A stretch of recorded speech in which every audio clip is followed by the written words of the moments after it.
ગુજરાત ન્યૂઝમાં આપનું સ્વાગત છે। ધોરાજીના ભાદર નદીના પુલ પર રેલવે ટ્રેક પર ટ્રેનની અડફેટે 3 દીપડાના કમકમાટી ભર્યા મોત નીપજ્યા। Dhoraji range forest officer Niharika Pandya, round forest officer Shabnam Baloch અને રેલવેના અધિકારીઓ તાત્કાલિક ઘટના સ્થળે દોડી આવ્યા। રાજકોટ જિલ્લાના ધોરાજી નજીક ટ્રેનની અડફેટે 3 દીપડાના મોત નીપજ્યા છે। ગત રાત્રે પોરબંદરથી રાજકોટ તરફ ટ્રેન જઈ રહી હતી ત્યારે આ ઘટના બની હતી।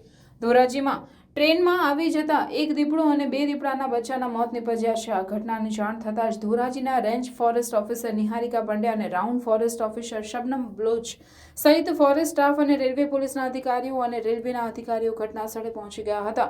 ત્યારે ફોરેસ્ટ ઓફિસર નિહારિકા પંડ્યાએ જણાવેલ હતું કે પ્રાથમિક દ્રષ્ટિએ જોતા એવું લાગે છે કે ભાદર નદીના પુલના રેલવેના ટ્રેક પર આ દીપડાઓ બેઠા હતા અને ટ્રેન આવી ગઈ ત્યારે ટ્રેનની અડફેટે 3 દીપડાના મૃત્યુ થયા હતા। ત્રણેય દીપડાના મૃતદેહને પીએમઆરથી મોકલી આપવામાં આવ્યા છે।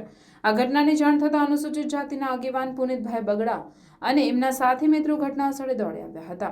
Reporter Pritesh Solanki, Dhoraji. Niharika Pandya, range forest officer, Dhoraji. આજે સાંજના સમયે એક ફિમેલ લેપર્ડ અને 2 કબનો રેલવે ટ્રેકની વચ્ચે એક્સિડન્ટ થવાથી મૃત્યુ થયેલ જે ઘટનાની જાણ થતાં અમે ટીમ સાથે અહીંયા ધોરાજી ભાદર બ્રિજ ઉપર તપાસ કરવા આવેલ છે। બેન, અકસ્માત પાછળનું કોઈ કારણ જાણવા મળ્યું છે? અકસ્માત પાછળનું કારણ એવું જ જોવા મળી રહ્યું છે કે ભાદરનો બ્રિજ છે અને ત્યાં વચ્ચે આજુબાજુ વન્ય પ્રાણી આવી જવાથી ટ્રેનની અડફેટ આવી ગયેલ છે અને વન્ય પ્રાણીને હટવા માટે કોઈ જગ્યા ન હોવાથી પ્રાથમિક દ્રષ્ટિએ અકસ્માતમાં મૃત્યુ જાણવા મળે છે। બેન, અત્યારે શું મૃતદેહને ક્યાં મોકલે છે? મૃતદેહને અત્યારે હવે પીએમ કરવામાં આવશે અને ત્યારબાદ આગળની પ્રોસિજર થશે।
સમાચારોની અવનવી અપડેટ્સ માટે જોતા રહો સેક્યુલર ગુજરાત ન્યૂઝ।